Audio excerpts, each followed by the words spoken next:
सदस्यों से साहित्य सृजन के माध्यम से ये महिला साहित्य कार्यक्रम में हमारे विरासत को गौरवान्वित करती रही है। श्रीमती कामना पांडे जी, श्रीमती सुषमा पाठक जी छंद विधा पे सिद्धहस्त हैं और बहुत अच्छी रचनाएं इनकी प्रकाशित होती रही है। आज के इस अवसर पर हार्दिक स्वागत सम्मान।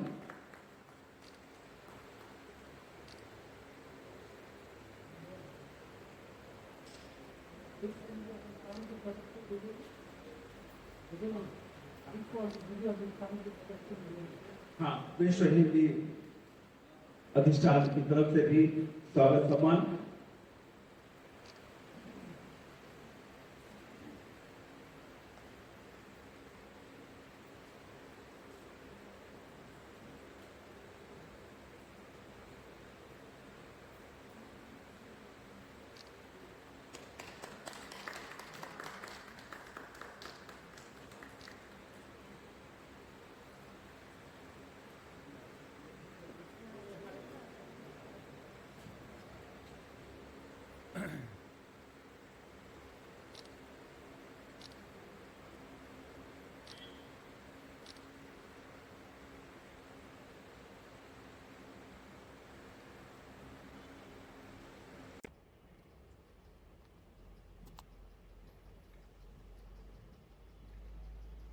सभी को हृदय से नमन करती हूँ।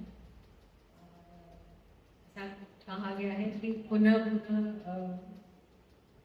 जहाँ पर लौट कर आता है रघुना पक्षी, तो मैं तो घर पर लौट आई हूँ। और कैसे बताऊँ मैं, ये साड़ी विशेष रूप से ये रायपुर से ही खरीदी हुई है। छत्तीसगढ़ की साड़ी है, तो मैं आज विशेष रूप से पहनना चाहती थी। मेरी बेटी कुछ समय पूर्व यहाँ आई थी और वो विशेष रूप से इसको लेकर गई। आप सभी यहाँ पर मुझे लग नहीं रहा है कि ये कोई कार्यक्रम है, ये हमारे घर का उत्सव। मेरी बहन भी बैठी, मेरी भाभी भी बैठी है, भाई है, मेरे संरक्षक हैं। मतलब ऐसा लग रहा है कि हमारे छोटे हैं यहाँ पर जो लगातार काम पर जुड़े हुए हैं। तो इस तरह का साहित्यिक कार्यक्रम जो आपको मन से जोड़ देता है, ये अद्भुत है। मीर केदार प्रधान जी को मैं तो कई वर्षों से जानती हूँ आभासी मंच के माध्यम से, लेकिन इन्होंने जितनी सहजता से अब तो पूरे विश्व को जोड़ रखा है, लेकिन जब इन्होंने मुझे बल्गारिया से जोड़ा, इस संगठन से, इस प्रदेश से, इस नगर से, तो मुझे ये आज कभी ऐसा लगा नहीं था कि मैं यहाँ तक पहुंच पाऊंगी। पर वहां कोई है जो कहता है कि संबंधों को जोड़ना शब्दों का ही कमाल है। हमारे वे मंत्र हैं जिन्होंने हम मुझे बल्गारिया से बिलासपुर की इस यात्रा को सफल बनाया। तो बहुत बहुत धन्यवाद सर, मैं बहुत आभारी हूँ। और विशेष रूप से मेरे लिए बहुत बड़ी बात है कि आज इतने बड़े लेखक के जो पुस्तक है उसका विमोचन हुआ। मेरे पिताजी के बहुत प्रिय मित्र रहे श्री बालशौरी रेड्डी जी, जो आंध्र प्रदेश से हिंदी से भी हिंदी लेखक, और आज मुझे ऐसा लग रहा है कि साथ जुड़कर मैं शायद उसी परंपरा को आगे बढ़ा रही हूँ। तो बहुत बहुत धन्यवाद आपका, अद्भुत आपने ये किताब लिखी। मैं भी इसके कुछ शब्द ही पढ़ पाई, लेकिन कैसे भूलेंगे हम तुम्हें।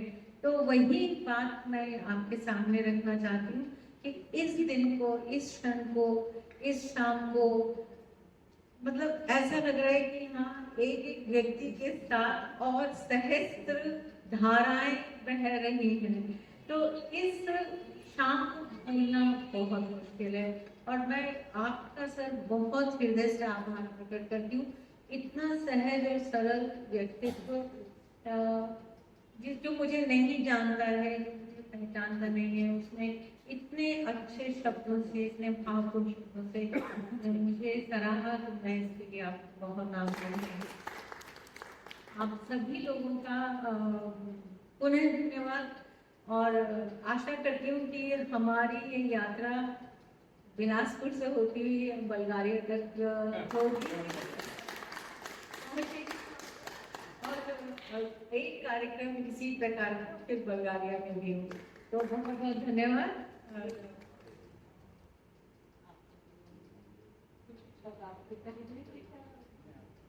मैं इन शब्दों के साथ अपनी बात समाप्त करती हूँ। सुनाइए मैडम, वहाँ का वहाँ का संस्मरण सुनाइए, साहित्यिक संस्मरण जो हम लोग को आजाद है उन्होंने मिलकर किया। इसमें अंग्रेजी अनुवाद भी सम्मिलित है, और यह हनुमान चालीसा अभी 25 देशों में पहुंच चुकी है। आपको मैं ये बता दूं कि बहुत गौरव का अनुभव होता है कि लोगों के घरों में ये पूजा घर में रखी जाती है।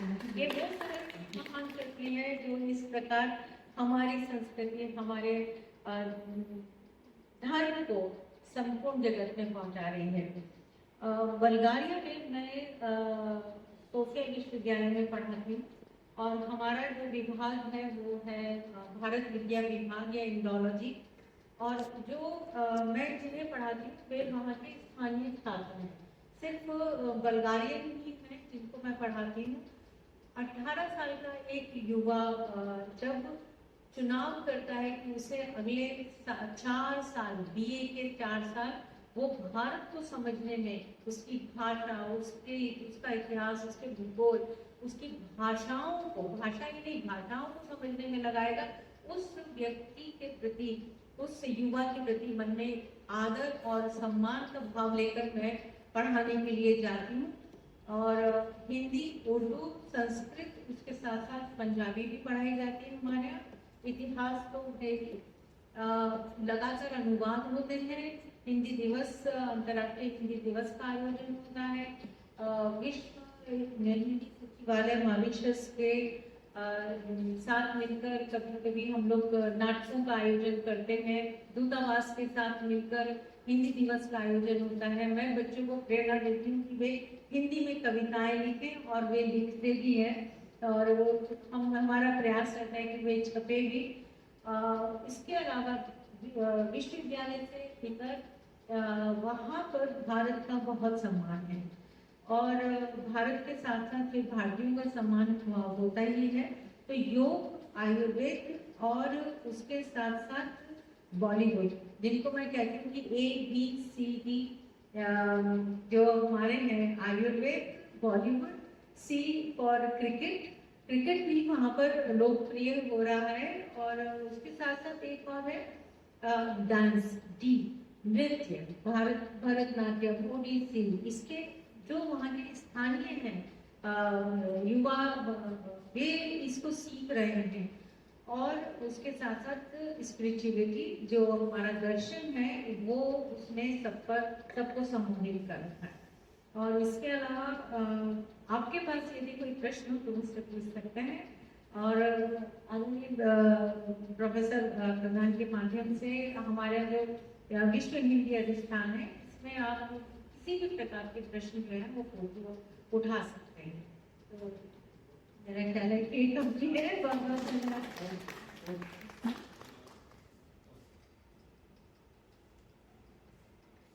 लोगों को सुना देती हूँ। गंगा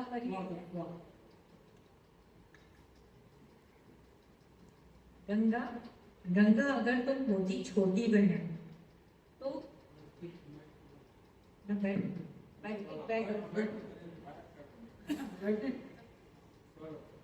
गंगा अगर तुम होती छोटी बहन तो तुम कितना हंसती, खिलखिलाती, नाचती और होती उल्लसित। फागुन के रंगों में जाती हो, बरगद तले गीत गाती खूब, पर तुम माँ कैसे बन गई? क्यों बन गई? त्यागा जब नन्हे वासुओं को हुए होंगे अश्रुपूरित नेत्र। कुछ तो हुआ होगा ही, क्योंकि जल में तुम्हारे घुल गए कुछ आंसू। कोई मूक करा वेदना रही है सिसरना। तुम मुक्ति के द्वार खोलती हो, पर तुम्हारी तीक्ष्ण धार में सुनाई देता है वो रुदन, गिरते पहाड़ों के टूटे सीने, डूबते घर परिवार के स्वप्न। क्यों तुम अल्लड़ सी बहन न बनी, क्यों तुम अल्लड़ सी बहन न बनी, हम पलके बिछाकर रखते तुम्हें, घर की लाडली तुम हमें नहीं, हम सजाते तुम्हें। हे महानदी अभी भी है समय, हे महानदी अभी भी है समय, महादेव से लो वरदान, आंसुओं का अपने दो बोझ उतार, लौट जाओ बन घर घर की लाडली सोन चिड़ैया सी। भागीरथ, ओ भागीरथ सुनो ध्यान से, मुक्त करो गंगा को। तुमने उनसे पूछा था पृथ्वी पर उतरना था उन्हें, गृह त्याग करना था उन्हें, मुक्त करो मुक्ति देने वाली गंगा मैया।